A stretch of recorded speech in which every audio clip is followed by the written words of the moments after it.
All right. You might wonder, what's it like skiing at 135 miles an hour down a mountain? What you do is you put on a tight rubber suit, a Darth Vader style helmet, and the sport is speed skiing. Now, speed skiing is straight down. There's no turns. In speed skiing, you go 0 to 60 miles an hour in 3 seconds. A Ferrari can only do it in 4. You get up to 125 miles an hour in 8 seconds. All heck is going to break loose. So you want to be in a tight tuck as quickly as you possibly can. Now, the way it works in speed skiing, it's unlike all the other ski disciplines because speed skiing has both those timing lights at the bottom in a speed trap. Now, the other ski disciplines have a timing light at the top and the bottom, and the fastest time is the winner. But the speed trap is such that you want to be the fastest person through that trap. Now, 100 meters, it's about the length of a football field. You're going so fast, it will take you 1.5 seconds to cross that distance, wearing a skin-tight rubber suit. Does this seem normal so far? Not so much. Now, the reason you're in this position, it's such a steep grade that you take the ski poles and push them in the snow so you don't slip sideways. You skiers know that ski lengths, well, these skis are 240 centimeters long. They're basically about 8 feet tall. And you want to be able to take those skis and point them downhill without tripping over yourself. What you do is you look over the starter when you're ready to go and give a nod, and the starter says, ready, go. Then you have 60 seconds within which you decide you'd like to leave. When you do make that decision, you lift the body weight up off the snow, take the weight of that downhill ski, and you just throw that ski. As you do that, you wrap the other ski around, slap down on a tuck as quickly as you possibly get up to 60 miles an hour in 3 seconds. That's the easy part. It's at about 100 miles an hour. It starts to get very difficult because what's happening is the air is pushing the body all around. Skis are going, bah, bah, bah, bah, bah, bah. Do not separate your hands. But you skiers know when you're skiing along and you catch an edge of your ski, what do you naturally do with your hand? Put it out here for balance. At 125 miles an hour, what happens to that hand? It ends up in Budapest somewhere. That spins the body. Ski pops off. Bye. Don't worry, you won't fall off the chair. I'm a professional. Finally, you see that speed trap cross the first beam, cross the second beam. This is a cool part. Stand up. Boom! Blast it in the chest. You slow down, slow down, slow down, and then that adrenaline rush hits you. That, wow, I want to do that again. Good morning.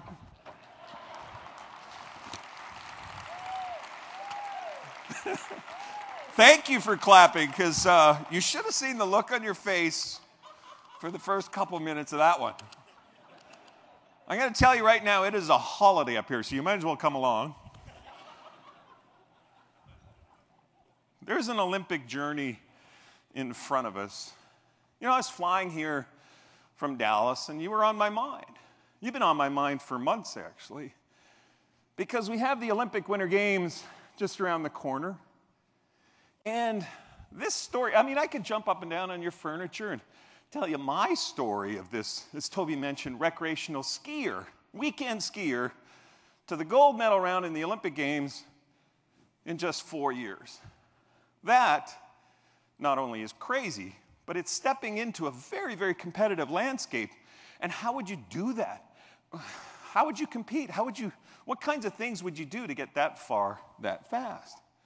And so what I want to do, just for grins, is to have you imagine that you made the decision to be in the next Olympic Winter Games in 4 years from now in a sport you only had recreational knowledge of. I ask that of you because you are in a very competitive landscape.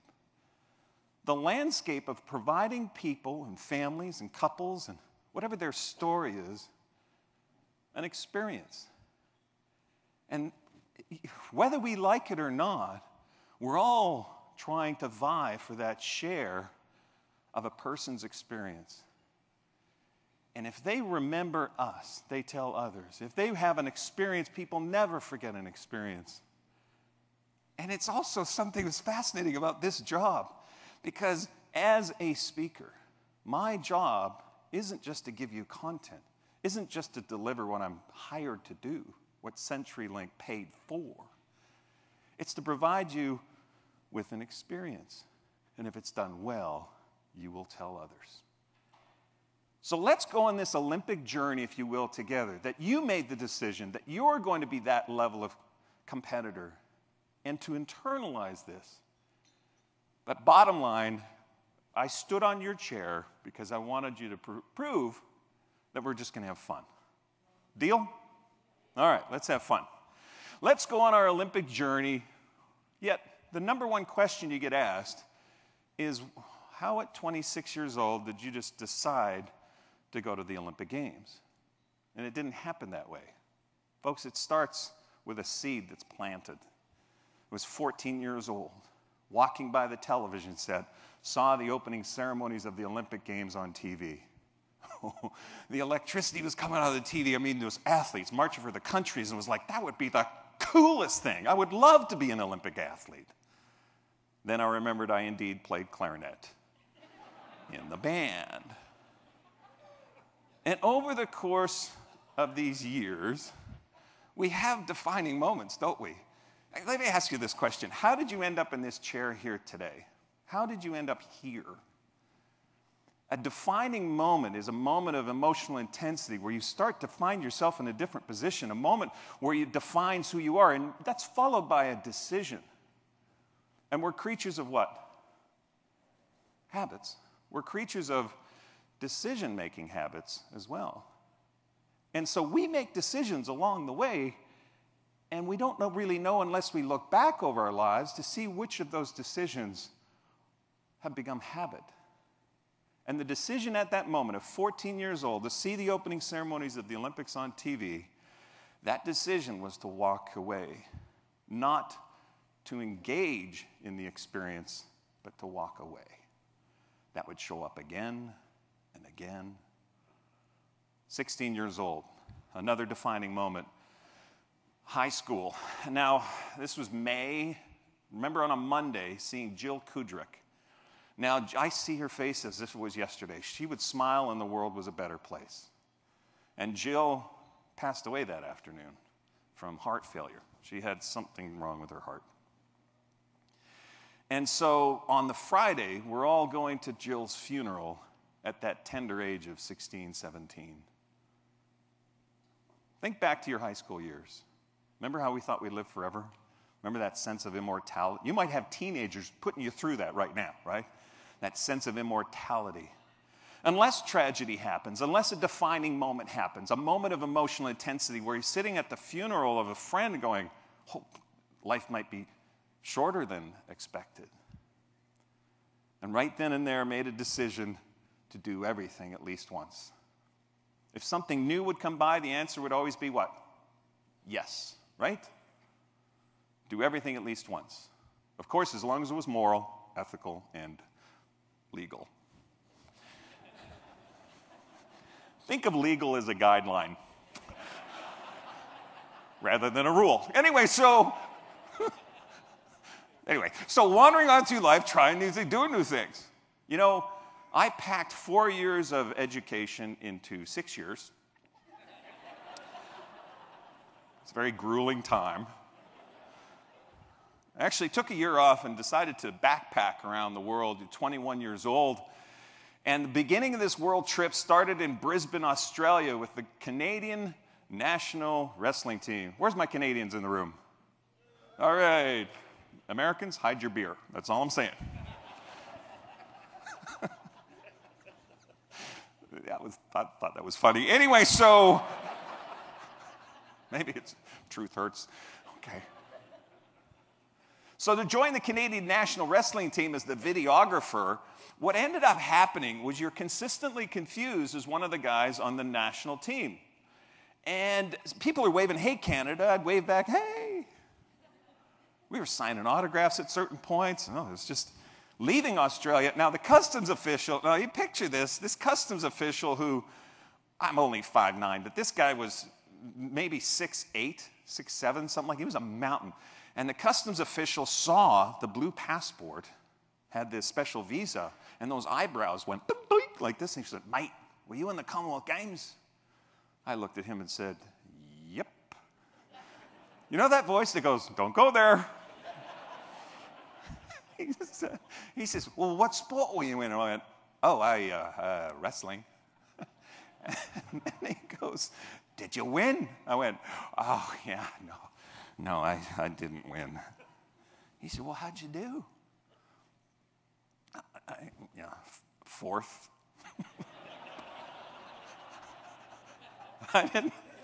They never do this. He opened that little plastic door, and this mountain of a human being comes over and puts these hands on either shoulder, and he goes, mate, fourth is okay. He says, I'm going to say something to you I want you to remember for the rest of your life. Oh, don't worry about that. He says, mate, I'm proud of you. I don't even know you. Uh-huh.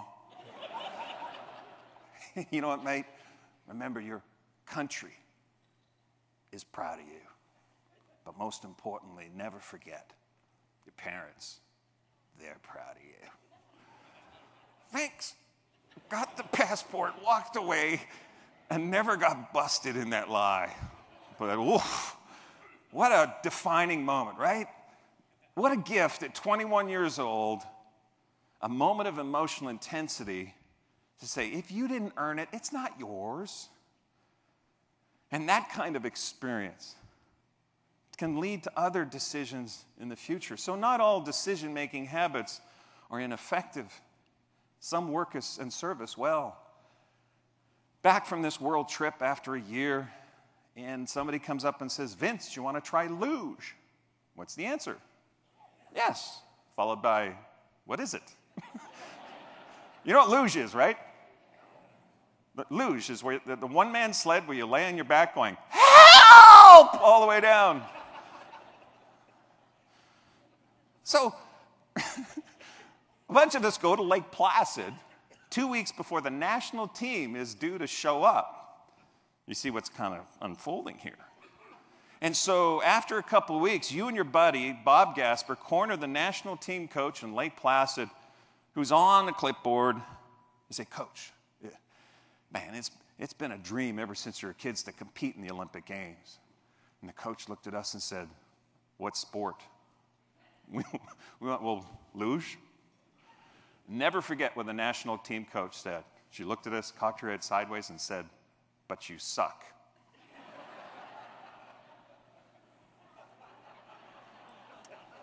Thanks for the motivation. Caught her at a bad time. It was about where that Camaro was the national team. And she kept pointing at the national team. She said, guys, there's 8 guys on the national team right now. 8. Of those 8 guys, there's only 4 spots on the Olympic squad. Of those 4 spots, they have to make Olympic qualifying standards. That's top 16 in the world. The highest ranking Canadian I have over there is 33rd in the world. If we had the Olympics tomorrow, we would send no one. We've got the Olympic Winter Games for the first time ever in Canada, in Calgary, in 5 years from now, and you guys just started luging, what, 2 weeks ago? Then she said a word. The only word in the English language, when spoken, comes out slow motion every time. So do you honestly think that's realistic?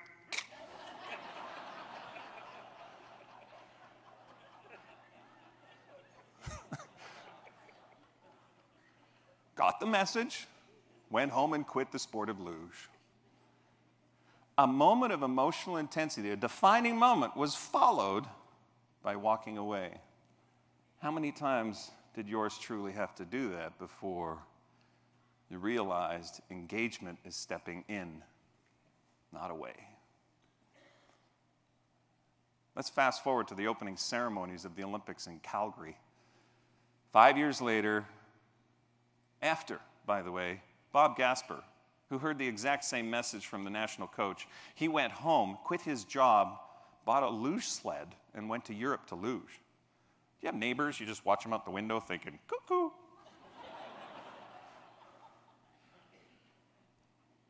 Well, the opening ceremonies of the Olympic. Anybody here been to an opening ceremonies by chance? Raise your hand up if you have. Yes, back there. Salt Lake City. What year was that? 2002. Experience you'll never forget, right? Never. Decaffeinated coffee might work too. I love you. We got two back here. Where? Calgary, 88? All right. Both of you? Opening ceremonies. Wow. Anybody else? We share something, the four of us. Because what happens in an opening ceremony is each country marches in alphabetical order. And as these countries march in, the energy builds. Would you agree there's energy between people? Not necessarily here, but normally... Come on, wake up. You're just flat out hungover, aren't you? Stay away from the Canadians. I'm just telling you right now. When the host country marches in last, by tradition, that entire place is just out of their chairs. I mean, you remember in Calgary, Salt Lake City, when the U.S. national team marched in, or the Canadian national, I mean, the place, 40,000 people out of their chairs. And the place went silent. There was no sound. The only person in focus, everything else was blurred, straight out of a movie. The only person in focus was Bob Gasper. He's marching with the Olympic team, and I'm in the stands with a ticket. Not on the field, with a ticket. And I'm not saying I know I would have made the luge team. I'm saying I don't know. So often, you may get a motivational speaker. Yeah, I think every year you probably do, right? And I saw the look when Toby was introducing me. You kind of sat there, folded your arms, and went, "Go ahead, motivate me."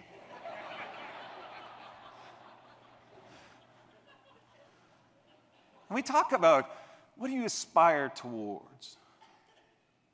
The future is now. Seize it. When we talk about what you want to aspire towards, you know what will inspire that seizing this future? Discomfort. You'll get to a point where you just realize no more. This decision-making habit is no longer working. To not engage, to actually sit back or watch what everybody else is doing, maybe in the brand world as we make these decisions towards 2020. And to sit back and we'll just wait, well, what's everybody else doing? Where are they deciding? We get to a point of discomfort, and then we take action. And it was holding that ticket at the opening ceremonies of the Olympic Games. Answer the question, how at 26 years old did you just decide to go to the Olympic Games? It happened because of intense regret, discomfort. And that's how we can move forward, is to identify with those things at your site, at your facility, at your hosting opportunity, to take people forward and families and more experiences. Well, put your seatbelt on because we're going to the Olympic Games. All right, so the idea is to race in the sport of speed skiing. To give you an idea what speed skiing is, I brought along a video. So guys, if you want to roll that video, I'll do a little commentary as we go along.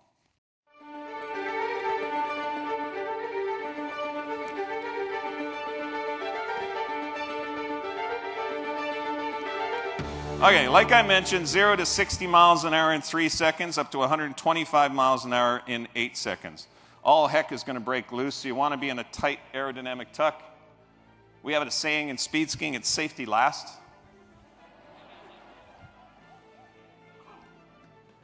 Now, you want to be in that tight tuck, but at the same time, issues happen underneath your feet, and this happens. I put lots of crashes in this video because I know that's what you really want to see anyway. So the outfit I mentioned, that skin-tight rubber suit, you see the Darth Vader style helmet. That's to avoid something called the reverse enema.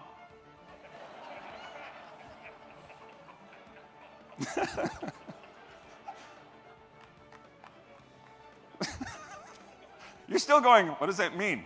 You know? Well, let's talk about mental toughness. I mean, that's a bandied around term in sport. Well, mental toughness means overcoming the instinct to flinch. Think about that for a second. How do you not have instinct? How do you not flinch? But in speed skiing, if you flinch, you will have issues. How you not flinch is to be covering the basics. And this guy is going to not cover this is not me. These crashes are me. I've crashed 3 times. And if you catch an outside edge like this guy does, you're going to catch an edge and go down very, very quickly. It's in slow motion. And this guy, when he catches the edge, he proceeds to snap his right femur. So if you're squeamish at all, then you're going to, well, it's too late. Anyway, so if you, okay, so anyway, so there's another kind of crash where you catch an inside edge, watch his right ski, right? Takes weight off it, and here you have a second or two to think, oh, I'm screwed. When you go down, you hear a sound, and it's the suit melting into your skin. Yeah. Anyway, so you want to be in that tight tuck. You want to be able to have that mental toughness. That guy's from Kenya. That was his first and last run. He didn't like it much after that. The host country of an Olympic Games gets to choose the demonstration sport.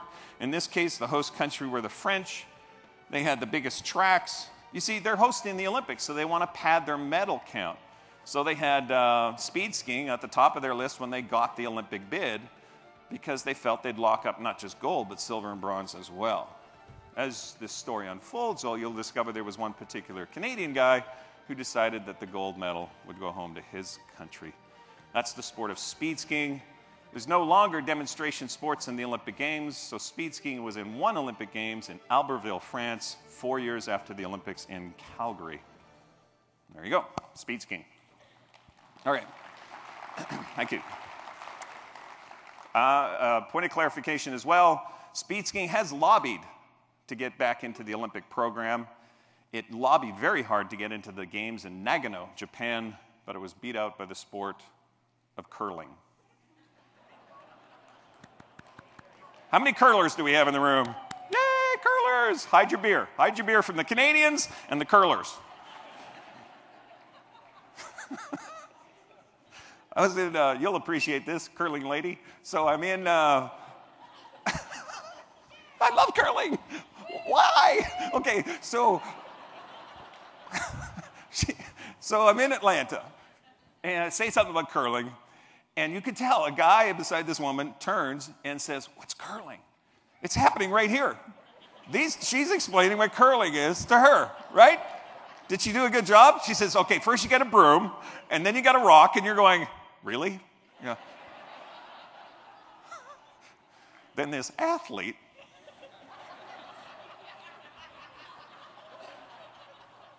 two more.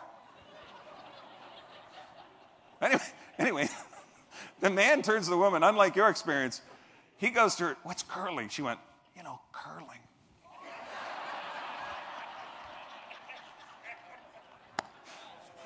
Anyway, so curling's in, speed skiing's not, but here's your deal. You get a shot at getting those Olympic Games. How are you going to get there? So I've written, as Toby mentioned, 7 books, working on my 8th book. And one of the books that I wrote that came out that hit the New York Times best-selling list is called The Age of Speed. And so we're going to draw content from this book, How to Thrive in a More Faster Now World. And one of the first ways to do that is to be aligned. Are we aligned? Are we aligned with the brand? Clearly you are. It was very easy to pick you guys out on the street, in the elevator. Like really everywhere in the restroom, you can see these, yellow shirt. Okay. Okay, so we can get some external alignment with our brand. We can understand if we're a resort, or in the Journey brand, or the Holiday brand, and what kind of lane we're going to choose here, or already chosen. And that external brand is one thing, but what is absolutely essential is an internal connection to this, where we're headed, what we can deliver. And what's essential there is what I call the emotional buzz. And the emotional buzz is when a thought creates a physical reaction. You see, the thought of marching in the opening ceremonies of the Olympic Games had a physical reaction attached to it. It was like, oh, I would love to do that. You know when you just think about it and you go, oh, I would love to do that. Go ahead, put your hands together, rub them until you feel the heat. Now wiggle your rear end and go, oh, I would love to do that. You're not wiggling your rear, you're not getting the full effect, if you know what I mean. To have this emotional buzz of the impact you're having, not just on individuals' lives, I mean, when I first heard that I might be speaking at your conference, I had an instant flashback of staying at KOA campgrounds in British Columbia. And my brother and I deciding it would be a good idea to get in the river and just float down the river. Turned out to be a really bad idea. Because then we had to bushwhack our way all the way up, and by the time we got there, all bloody, our dad was so furious that we had vanished. And it sent the whole campground in this tizzy, and we cheesed off pretty much everybody because we disappeared. But we had such a visceral experience. Teaching my sister how to swim. She's 8 years younger. And in the pool you have right in the center. And teaching my, I guess at the time about 4 years old, how to swim. These experiences that you provide is this notion of what you deliver to people's lives, families' lives, and couples' lives. You know, one thing that I offer every once in a while, and you guys took me up on it, is I brought along some slides. And what I'd like to do is kind of take you through our experience. And this is my wife, Michelle. We've been married 22 years to each other. And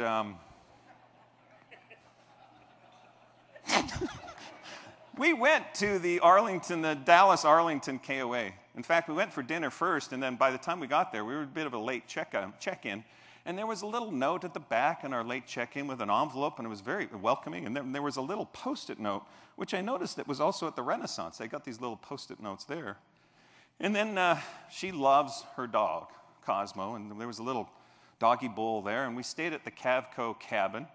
And I didn't think Michelle would be entirely into this, but she totally dug it. She loved this idea. She said, we're going to go on a little trip, and got a chance to meet Terry and Bill Glennon.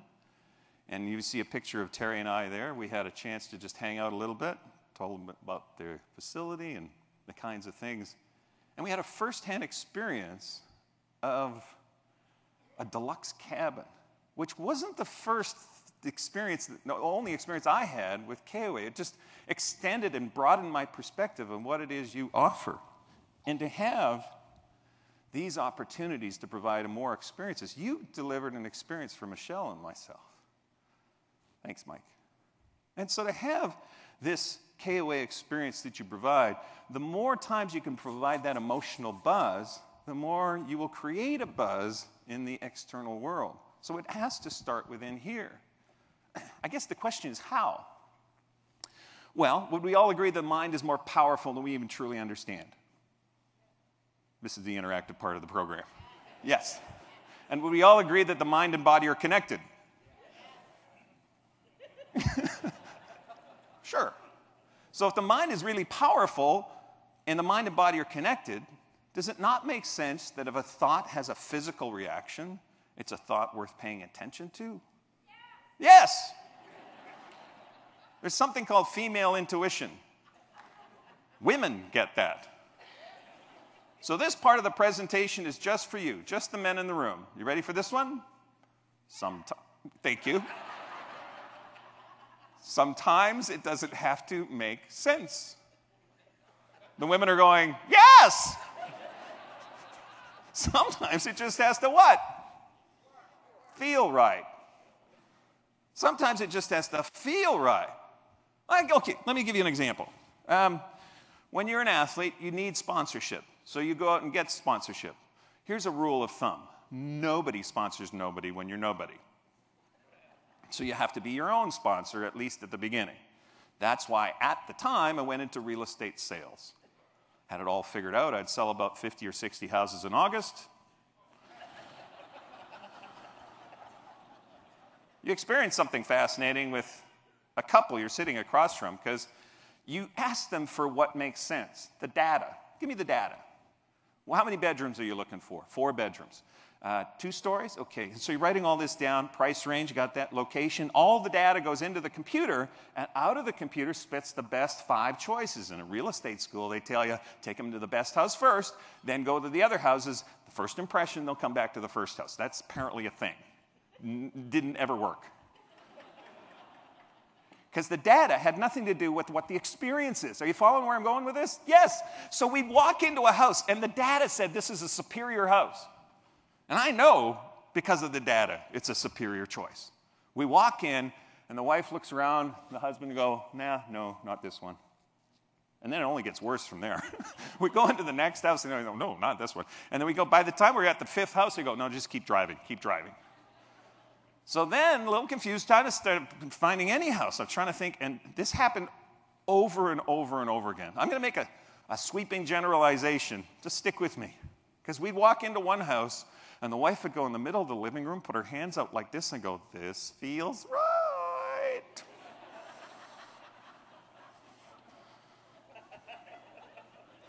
The guy and I are looking at each other, looking at the house, going, what's the difference? And then she'd turn around with that look on her face like, can you feel it? And we go, yes. We can feel it. A lot. Feel here. It just doesn't have to make sense what you aspire towards. It just has to feel right. And when that's feeling right in this world where you're dealing with couples and families, and you're dealing with people with something on their mind, be able to take them through and say, well, what's the emotional buzz? And to be able to have this emotional buzz when you deliver it with your people you serve. Let's put it this way. Okay, I was at the dentist, and I was just sitting there waiting my turn. And you know when you're just kind of sitting there and you're on your phone and you're just thinking, and he had this fish tank, and it was the coolest thing. I thought, oh, look at that fish tank. I thought, wait a minute, that'd be kind of cool to have in my office. So I Googled saltwater tank, and up pops Dallas North Aquarium. And the phone number's right there, and when you click that, it calls it immediately. You're sitting there waiting for your dental appointment. Now you're talking to none other than John Holcomb, the owner of Dallas North Aquarium. You say something about saltwater fish, this is exactly what you'll hear. Oh, you're going to love these fish. I think get a life, pal. It's just sushi swimming around, really. And he says, well, how far away are you? So you end up meeting him at the store and pushing that aluminum bar on a glass door, and you know that sound and smell that occupies an aquarium shop? You know what I'm talking about? That blah, blah, blah, blah. And in there was John Holcomb. He said, you the guy about the saltwater fish? Yeah, follow me. So he takes over this tank, and he is shaking. He's absolutely shaking his hands. He says, okay, this is exciting, because you can get the yellow tang fish. A lot of people get that. The Percula clownfish, that's Nemo right over there, by the way. But my favorite fish is the flamehawk fish. See, it's such a curious fish. He said, watch this. And the fish follows his finger around the tank. He says, how cool is that? I said, that is pretty cool. He says, that's not even the best part. I said, what is? He goes, follow me. So he takes over this other tank. He said, live coral. We ship in live coral. Not only to create your own personality of your own tank, you create your own ecosystem. I went, really? He goes, yeah. I said, I love this. And he said, well, great. Do you have an American Express? $3,000. $3,000 on a sheet as you're pressing that metal door to go back into the Texas heat and go, how did this happen? And I am that close to telling my wife about the tank. John Holcomb had an emotional buzz about fish. What if that was everywhere? What if everywhere we went shopping for a service or a product that had the same emotional buzz? You're looking for Allen wrenches or maybe couscous at the store, right? You're walking down the aisles trying to find couscous. You come across a kid stocking the shelf and say, hey, do you know where that couscous is? What if the kid looked at you and went, couscous, follow me, let's go.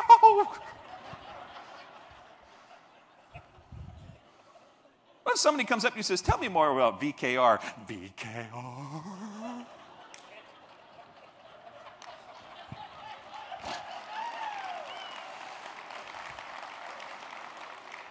You will leave an impression. I wish you could see what I've been watching unfold here, because I'd say 99% of you are enjoying this.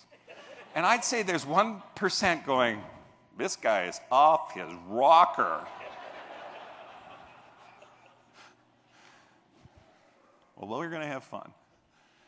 So to have that emotional buzz is so contagious that other people pick up on that. And so to have that conveyed, that's the experience we provide. It's not just the things that late check-in, but adding little things. And you know, I haven't seen this at a hotel ever, and on the back was a little Post-it note on the back of the postcard. And she said, "Thank you for staying with us. If at any point during your stay you don't feel compelled to send this card to someone recommending our hotel, please reach out to me immediately, Brandy Staub."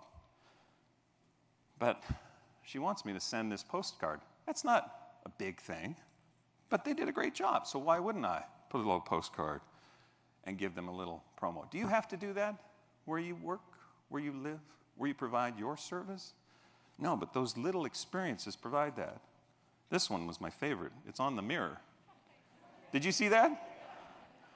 "You look smoking hot." Well, thank you very much.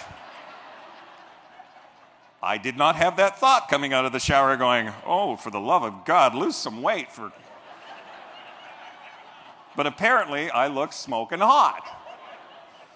It says so on the Post-it note.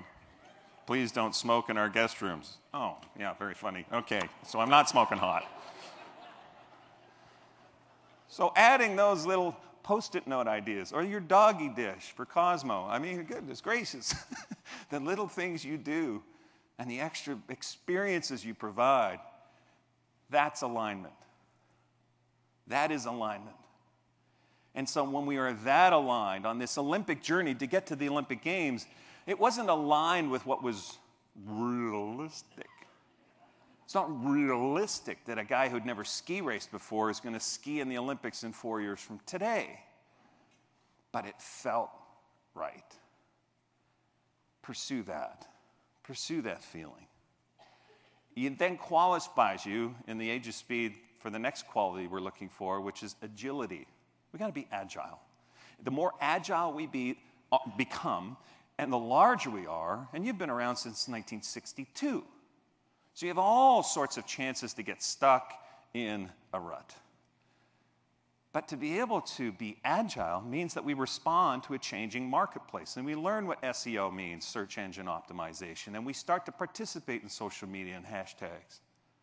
And so to be able to start to engage in that kind of things, we may not understand it, but we can certainly step into it rather than just walking away, because that decision-making habit's just not working. And so to have this agility also meant, how are you going to compete? Now, you started ski racing at 26 years old, but everybody else who was ski racing started when they were 5. So they had, let's say, a 20-year head start. So this is a kind of a cool job, because 30 times a year or more, I will speak at corporate events, a lot of franchise events. And really, when I'm speaking to franchisees and we're talking about the kinds of things we can do on a regular basis, how we can compete at an even higher level to become a local hero, to understand that it's how we compete. Because everybody at this exact same time is trying to do what you're not doing. And we're trying to do what our competition's not doing. And that's a level playing field. We're duking it out for the same dollar, the same experience, if you will. But here's how to unlevel the playing field for your franchise. And that is to do what the competition is not willing to do. If you do that, your competition will have to run uphill the whole time. When I say competition, I mean a person that does exactly what you do as an owner or a manager. What's the competition? What's a high performer not willing to do? Typically, those are the things you're not willing to do either. I'm not here to make you feel good the whole time. In fact, I'm actually here to make you feel a little uncomfortable. To look in the self-honesty mirror and go, what am I not willing to do? Ask yourself that question. What am I not willing to do? Because if you start to do these things, you start to do what the competition is not willing to do, you start to realize some advantages. As an athlete, since they've been racing since they're 5, it was all sorts of things under the banner of research. I was researching all sorts of things. I was researching politics in sport. Found out that there was a guy in my home city who had a PhD in the politics in sport. Right? So you call him up out of the blue, tell him a story. Would you meet for just a half an hour? He agrees.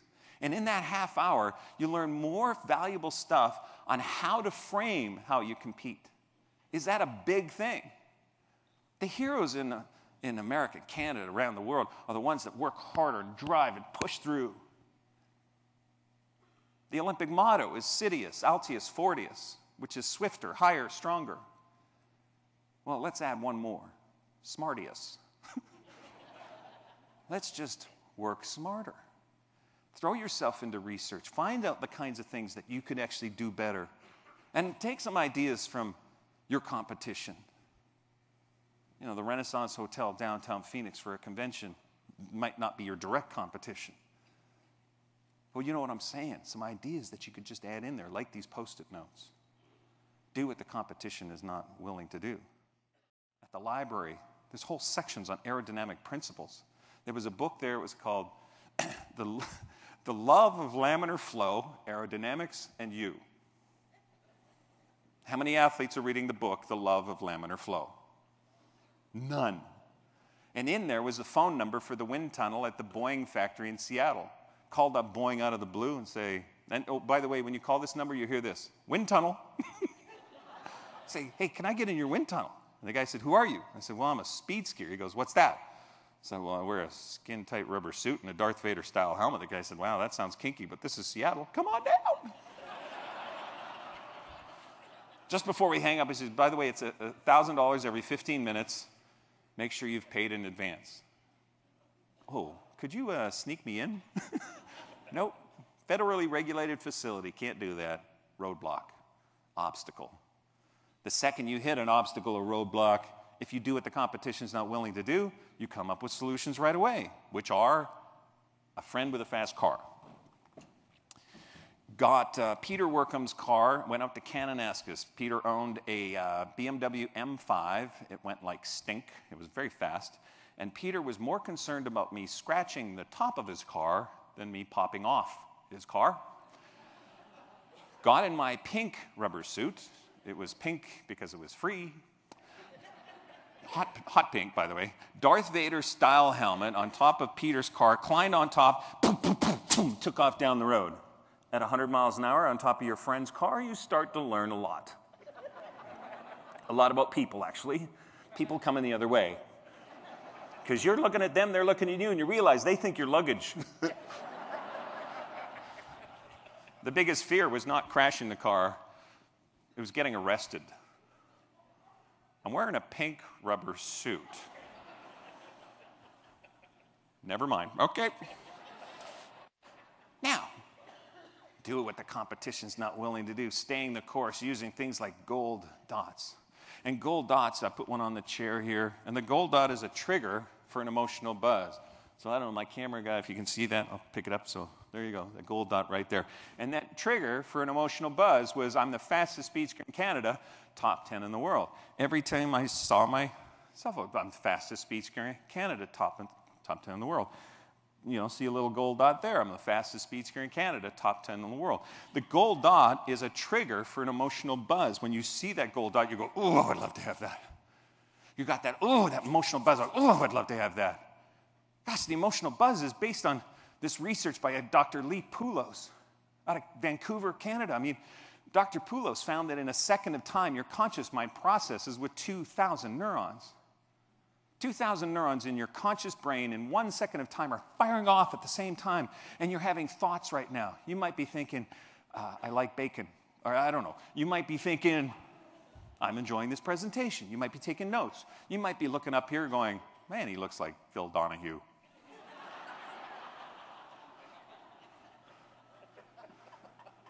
Anderson Cooper, but chunkier. Ted Danson? No. Don't say Leslie Nielsen. Please don't say. My wife just came up with one. She says, you know what you look like? The old man from Up.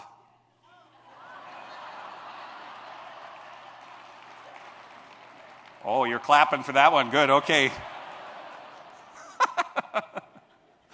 Whatever you're thinking with your conscious mind, 2,000 neurons. In the same second, your subconscious mind is processing with 4 billion neurons. Think of this just for a moment. The conscious mind, in 1 second of time, 2,000 neurons. In the same second, the subconscious mind, 4 billion. Who's in control? The subconscious mind. Yet this is the grand illusion. You walk out these exit doors later and somebody says, how well do you know yourself? What would your answer be? I know myself really well. You know the expression, you don't know what you don't know? We don't know what we don't know. And most of it is subconscious. Most of these decision-making habits that we have are unconscious, subconscious. And so to be able to align the conscious and subconscious mind then allows us to have an emotional buzz at the same time, because the ratio between the conscious and subconscious mind is the exact same ratio between an ant and an elephant. The ant is the conscious mind, the elephant the subconscious. The ant is on the back of your elephant making decisions on direction. You make a decision, I want to go west, starts marching on the back of the elephant going west. What if the elephant is headed east? Which way is the ant really going? East, thinking you're going west. But it's human nature. We make decisions, and owners and managers, I want to go west. I want to go on a diet. Subconscious mind, I don't think so. And so we may have unconscious reasons why not, and end up in a place we go, how did I end up here again? Yet, how much better would you compete with this kind of alignment? How much better could you do what the competition is not willing to do if you had 2,000 neurons and 4 billion neurons headed in the same direction? Take these gold dots and put dots anywhere. You can put the Avery gold, yellow dots, little stars, whatever, but they're a trigger for what your emotional buzz is. And for you, it may be just we enrich families' lives. If you had that, could that make a difference? You take this concept of the ant and the elephant, and you point the ant and the elephant in the exact same direction, it just gets easier. But we're in a world based on instant what? Gratification, exactly. And if we don't get results when? Now, we get frustrated. And does that sound familiar with your guests? Heck yeah. And so to be able to have this frustration along the way is just part of our journey and how we are going to move forward until finally you hit what is an inflection point. Because, this Olympic story, you don't go to the national team and say, hey, I'd like my turn on the national team. That doesn't happen that way. But you win the national championships, and then the phone does ring. And they say, okay, Poncente, listen, congratulations on winning the nationals. You didn't follow our system, but we're curious. We're going to allow you to go to one World Cup race in Willamette Pass in Oregon. And at this World Cup race, it's not funded, and at this World Cup race, we've got 120 of the best skiers and now 119 of the best skiers in the world, and you. And all we want you to do is do your best. We will evaluate after. Good luck. And so you go to this World Cup race, and household names are going down the mountain. Former world record holder Steve McKinney, if you remember his name, Franz Weber, Michael Prufer, current world record holder, ex-downhill racers from the Austrian team or the Swiss team, the Canadian or US team, switched from downhill into speed skiing. A lot of actual ski racers had the same idea you did. So at this World Cup race, last to go, pick up the ski and went down the mountain, first run, first World Cup, 10th place, 10th out of 120. You want to see one happy gray-haired Irish Italian guy? Being half Irish and half Italian essentially means I'd be a great lover if I was ever sober.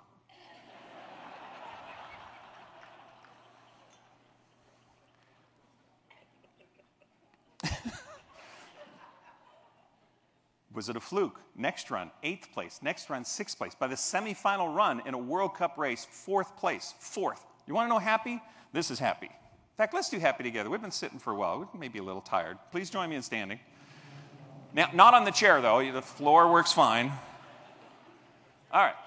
So happy has two parts to it. The first part to happy are the hips. So it's hips on 2 times on each side. So even the cool people can do this. 2 times each side. No, just shake it. Yeah, 2 times. 1, 2, 1, 2. Not 1, 2. 1, 2. Let's do it together. 1, 2, 1, 2. 1, 2. Speed it up. Speed it up. There you go. Or freestyle if you want. It really doesn't matter, I guess. My youngest, Isabella, went, Daddy, look, I'm shaking my moneymaker. And I went, oh, no, no, no, no, no. No, no. That is not that. That's not that. But you can. All right. The other part are the hands. Now, the hands, go ahead, follow me. It's a pump, pump, pump, pump. Okay, pump, pump. Now, when you're pumping, it's not just the hands, but it's the shoulders, elbows as well. And it really helps if you bite your bottom lip. See? Now, let's put it together. Do the hip shake, babe. Shake what your mama gave you. Babe. Feel the love. Shake your hips, babe. Shake it, baby. Babe. Well, ain't that Come on. Let loose. Say, ain't that easy? All right, give yourselves a hand. Nicely done.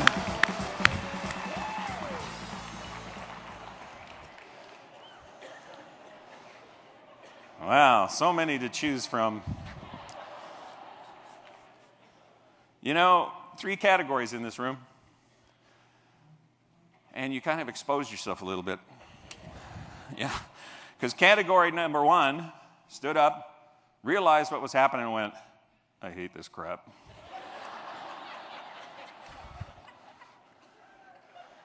And you didn't engage. You just didn't engage. You said, nope, no, not doing it. Second category. By the way, do you do that when you go back home? Just asking. Not calling you out, but I'm calling you out. Second category. You stood up, went, all right, and you shook it. You had fun. You were smiling away, laughing. Third category. I don't care how you dance. This is how I dance.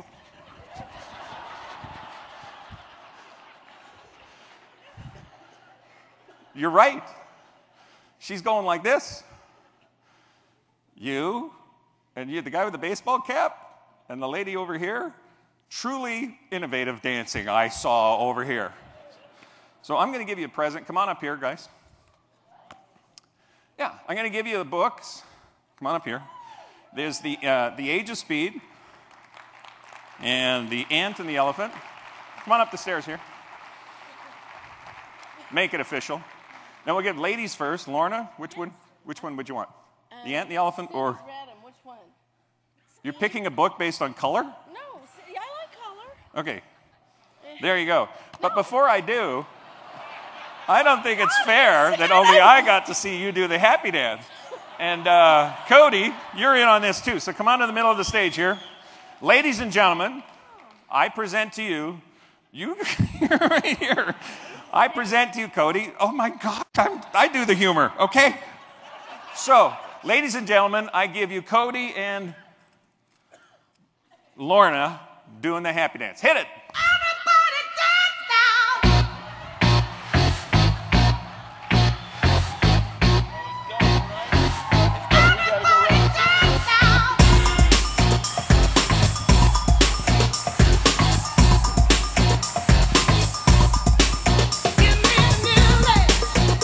Let's give him a hand here.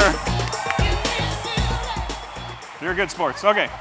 You guys sort it out. I'm sure you can figure that out. I'll sign it for you after if you like. One more time for our happy dancers.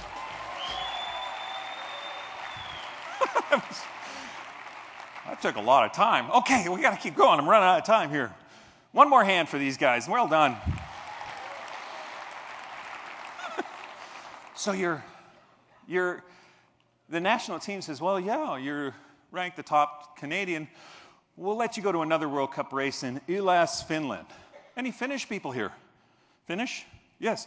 Ulas, in Finnish, correct me if I'm wrong, it means the middle of freaking nowhere. So you go to the second World Cup in Ulas, and you place 8th. Remember your gold dot? Fastest in Canada, top 10 in the world. You get to go to the next World Cup in Hundfället, Sweden. You place 11th. But your aggregate overall in World Cup points is 10th in the world. You set a gold dot, it has an emotional buzz attached to it. It happens because you got 2,000 neurons and 4 billion neurons headed in the same direction. Then you have a chance to go to the 4th World Cup of the year in Les Arcs, the world's largest track. And all these times and tracks you'd been to, the tracks are 400 meters long. Well, Lay's arc was 1,100 meters long, 2/3 of a mile. And at the finish line, there was an additional 600 meters where you could try to stop. We are agile, we're aligned, we're agile. But if we are not aerodynamic, the third quality, if you're taking notes, in brackets behind aerodynamic, put the word efficient. Because we will not be efficient if there is drag. And the number one drag is fear. When we have fear of any sort, we will hamper our progress. We will hamper the ability to provide an experience.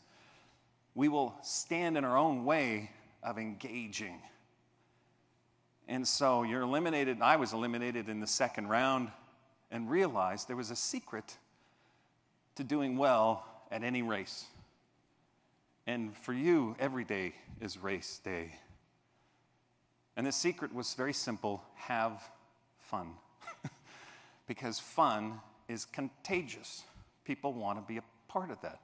The emotional buzz is contagious, and that's part of having fun. And so to go back to the world's largest track with the decision, just have fun, have fun.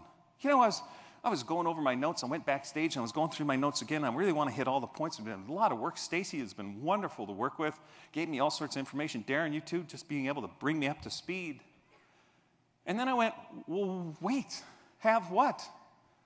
Fun. You ever heard a speaker, you get the impression they're saying, take my advice, I'm not using it.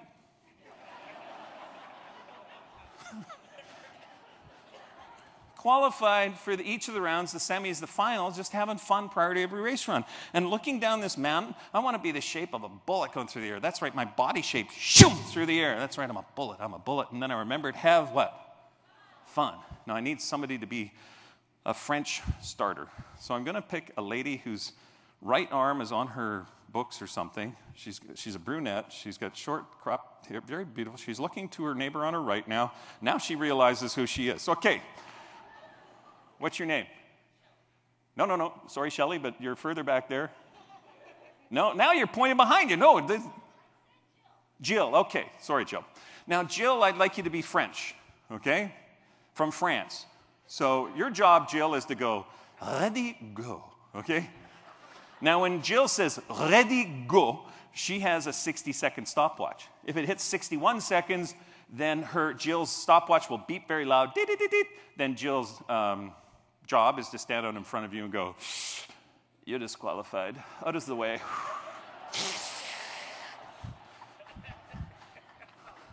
Pick the line.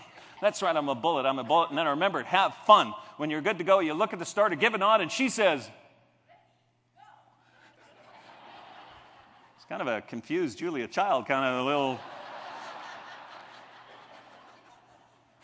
But no, that's okay. Jill, let's give Jill a hand. Thank you, Jill. All right. Just about to leave, and bam, over there, a guy starts screaming at another guy. The guy's screaming nickname is Pig. Now, I'm looking at Pig going, wait, what?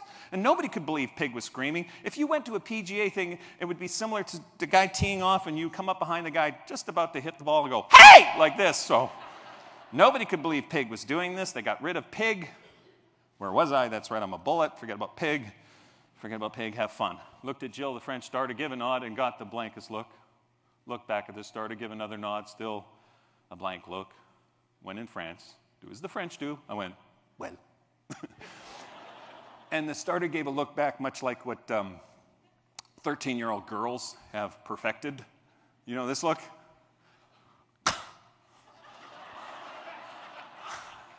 Then held up the stopwatch and said, I said to go.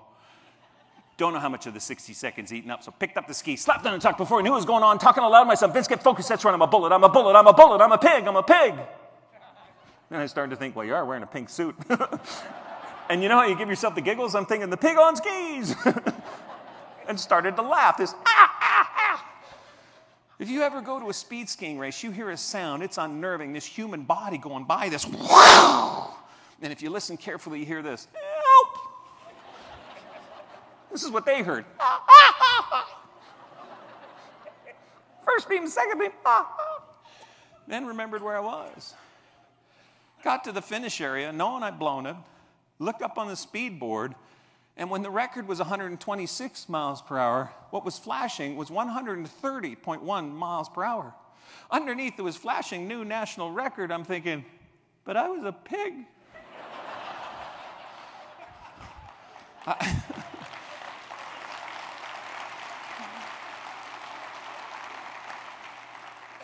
What happened there? Had what? Fun. It's that complicated. I mean, there's all sorts of acronyms and things we can do, and we can take the great process and look at greet, relate, explore, act, and think, okay, we can do that too. I'm telling you, you want to bookend all this with the emotional buzz and the decision to have fun, and people will keep coming back because of the experience you provided, that you led by example. Here's a great problem to have. Your gold dot came true. So now you have a new gold dot to get. A year leading up to the Olympic Games, I'm the fastest speedster in the world and the Olympic champion. The first one came true. Why not the second one? Now, I get asked, what was your favorite part of the Olympic Games? Medals aside and the competition, it was the chance to share it with family. And what I'd like to do is recreate the opening ceremonies for you right now. We're going to do that by, I'm going to choose a table of volunteers. So, volunteers. Okay, you want me to pick them? Okay. So, thank you for volunteering your table. Is it not clear how my brain kind of works? All right, so my volunteers here are Olympians. So I want you to imagine that these people here are your son or daughter or granddad. At the opening ceremonies, kidding. Okay, at the opening ceremonies of the Olympic Games. Now, if you don't have kids, somebody important to you. But if somebody that important to you were to march in the opening ceremonies, what would your reaction be? Yeah. It would not be an Augusta golf clap where you couldn't bother to get out of your chair. It's just like, bravo. No. If this was the opening ceremonies, how loud would you cheer? How quickly would you stand up out of your chair at the opening ceremonies of the Olympic Games? Follow me and wave. Ladies and gentlemen,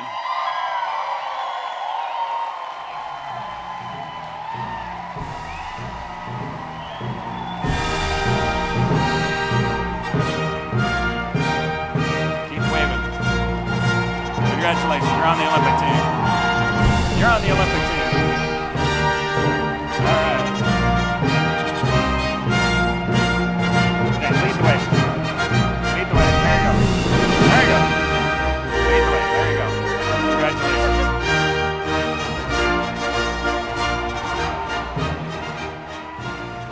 All right. I get asked by people, was your mom excited to see her son march in the opening ceremonies? They said, are you kidding? She had her top off going, wah! And the French are going, we see that all the time. So it was the first run of the Olympic Games. The butterflies were flying in formation. And then 4 years ago, had a conversation to kick this whole thing off. And it was with a guy named Jungle Jim Hunter. You Canadians might remember him. He won medals in Sapporo at the Olympics. And called him up out of the blue and said, Mr. Hunter, I'm looking for advice. I'd like to go in these next Olympic Winter Games in 4 years from now. And, I started ski racing last week. And there was this long pause. And then he said 3 words which echoed to today. He said, have no regrets. Instantly a flashback to holding that ticket at the opening ceremonies in Calgary. An instant flashback to the sting of that kind of regret. And that defining moment led to this philosophy of no regrets. Because in Jim's words, on race day, if you have no regrets, that means every single day leading up to that, you have no regrets. And KOA, your best can be the best in the world. To stand at the top of Olympic Mountain and realize you've done your very best. What's left? Have fun. Picked up the ski, went down the run. First run, Olympic Games, 4th place. High five mom, dad, brother, and sister, and any French person you get your hands on over the rail. Qualify for the next round, In the semifinal run, 131.5 miles per hour. Qualified for the finals. We actually do it in kilometers an hour. You go 215 kilometers an hour. You're in 6th place going into the final run. 6th. The difference between you and first place is the length of a pencil. And you know for gold, all you have to do is find that pencil and an eraser. So in a minute here, I'll show you the gold medal run from the Olympic Games. What you won't see is the guy that goes before you. Now, this is a delayed broadcast, so appreciate they didn't even really realize what had just happened. The guy before you misses the world record by 0.2 miles per hour. There is a buzz at the start area because they know, and you know, all week you'll be going 2.5 kilometers an hour faster than Jim. Oh, and you always save your best for what? So you're not just going to break the world record, you're going to annihilate it. And when you destroy a world record, what color hardware are you taking home? Gold. To stop and realize that this worked, to realize this Olympic run worked. Together, let's experience the gold medal run from the Olympic Games in Albertville, France.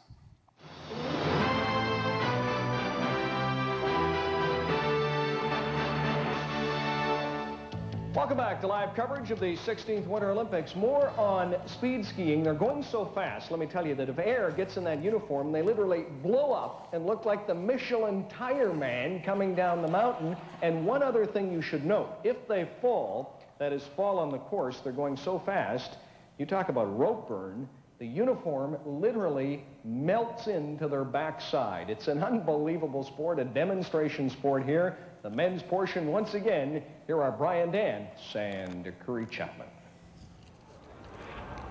Welcome back to Les Arcs and the finals of the men's competition in speed skiing. Now, that shot that you see there is actually coming from the start area, not a helicopter, which gives you some idea of just how steep this course is at this French resort. Our first competitor, the Canadian Vince Poncente of Calgary, and he's had quite a week here, Curry. I know he's out to set a Canadian record, and he's a possible medal chance here. Yes, he has. He's been skiing with a lot of confidence and skiing better and better. In fact, since the semifinals, he's been setting a Canadian record every time he goes out, and that's quite impressive. And no, Vince is here to be among the top skiers and is challenging them for sure. He really has the abilities. He's got the confidence now. We'll just see how he does. Well, in the morning run, he had 215 kilometers an hour, and certainly he was trying to improve on that. Yes, here he is coming down now. You can hear the sounds of him traveling. He's reaching speeds of 200 Ks. Whoa, no, he opened up. He opened up an awful lot there. You saw when he caught his ski and he pulled away, hit the midsection. I know he's upset with himself. It probably is his worst run he's had. You realize that he's got more height to work with as far as meters up the mountain that he can go, and therefore you can see him coming in here to the speed trap. And what happens? He caught his ski, his right ski, it made him open up. He pulled up just before he got in the trap, went back down, started bouncing a little bit, but that really cuts off a lot of speed. 30-year-old real estate agent from Calgary, disappointed, I guess, with the 216 kilometers an hour, but still a personal best and a Canadian record. Bummer. Wouldn't it be fun to reach in here and grab that ribbon, wave it around and say, you too can reach gold? Yet at 138 miles an hour, hit a bump. We spent the lion's share of our time together talking about how we can achieve something in a competitive landscape. But the fact is, life happens, doesn't it? Fact is, we hit bumps. In this case, this bump resulted in dropping down to 15th place. And the thought in the outrun was, I wish they could give me a second chance. That thought was followed by moping. A lot of moping. Like, I hit a bump, I hit a bump, I hit a bump, I hit a bump. I'd see friends like Toby and Darren. I'd say, Vince, how you doing? I hit a bump. I'll talk to you later. And then one day, visiting the folks, Dad was sitting in his favorite chair, as dads seem to do. The television was on mute because he was talking to a buddy about the Olympic Games. 90 days after those Olympic Games, overheard these exact words. Those Olympic Games were the greatest experience of my entire life. But I lost. Still didn't get it. And then he said something that I would hope every son or daughter could hear at least once, and especially by chance. And he said, I was so proud of my kid. What was he proud of? Was he proud of anything other than an Olympic journey we decided to engage in? Somebody important in his life reached forward instead of walking away. Somebody focused on the experience that could not just happen for ourselves, but was cascaded through their circle. And then he picked up on that and had that feeling too. That's the job we are in. 3 years later, my dad passed away.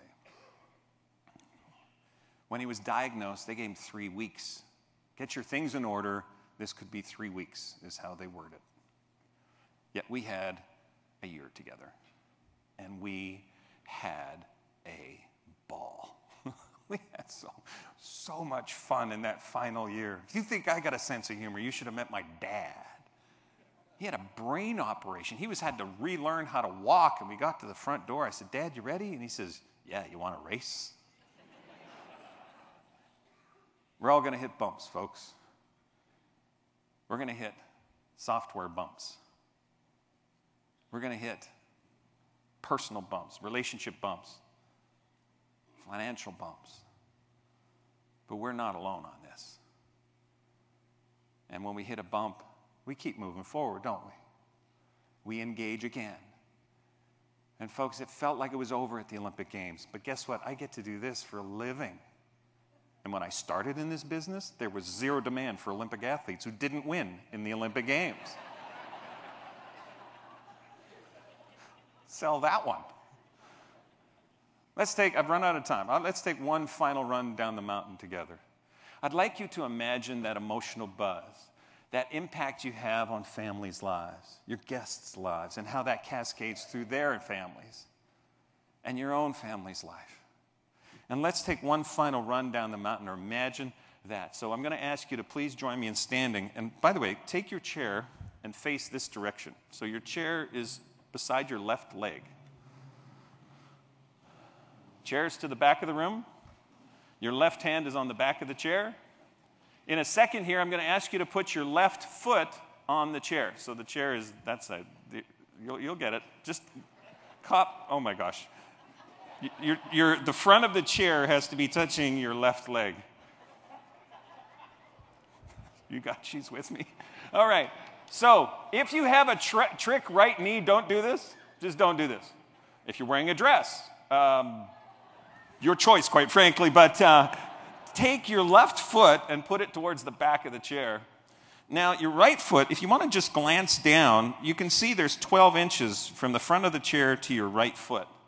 So now, look at where your left foot is. Look at where your right foot is. That is the exact same slope as a 42-degree slope on a speed skiing track. Imagine for a second that this is how steep it is. So steep, in fact, you have to take the ski poles and push them in the snow so you don't slip sideways. So identify with your left hand, bring it up high. Your right hand goes way down low, and the ski poles are going to be purchased in the snow so you don't slip sideways. Okay, you ready? Now we're going to point our skis downhill. That's called commitment. We're going to commit this emotional buzz of ours. Think of the impact you're having on families' lives. Not just think about it, but get that feeling, that emotional buzz. Oh, I'd love to do that. On the count of 3, you ready to commit? Ooh, good. 10, 12 people. Good, okay. Let's try that again. On the count of 3, you ready to commit? Yeah. Here we go. 1, 2, 3. Commit. Point your skis downhill. Get into a tuck. There you go. Right down low. No, this way. You're skiing downhill.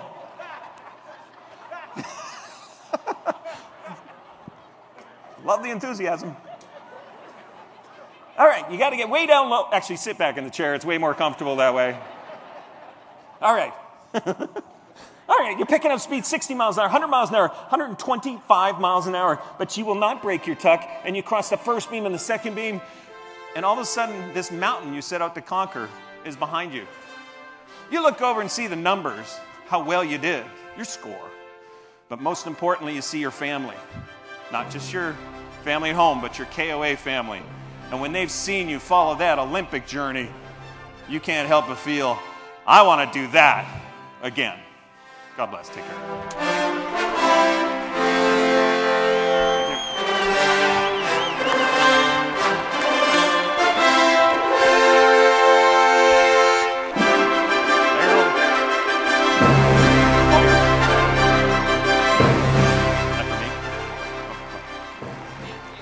Is your mic working?